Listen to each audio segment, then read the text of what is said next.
আর ওদের বাপের দাড়িপাল্লা দিছে এখানে নিচে এই পাশে যে কোনো একটা পাশে ধানের শীষটা দে।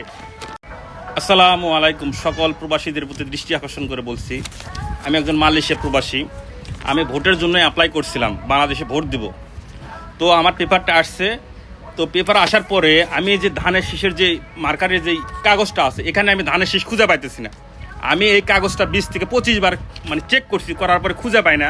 মানে এখানে অনেক সিন্ডিকেট করছে, সিন্ডিকেটটা করছে কি, এই যে এখানে যে ভাঁজটা আছে, এই ভাঁজের দেখেন এখানে দিছে ধানের শীষ। আর ওদের বাপের দাড়িপাল্লা দিছে এখানে নিচে এই পাশে যে কোনো একটা পাশে ধানের শীষটা দে। এমন জায়গাতে ধানের শীষ দিছে, এখানে ধানের শীষ খুঁজে পাওয়া যাইতেছে না। আমি এই পেপারটা অনেকবার খুঁজছি, এই মাদারচোদেরা এখানে একটা সিন্ডিকেট করতেছে। তো এই ভিডিওটা বেশি বেশি শেয়ার করবেন। আর এর জন্য আমি তীব্র নিন্দা এবং প্রতিবাদ জানাই। কি জন্য এই কাজ করলো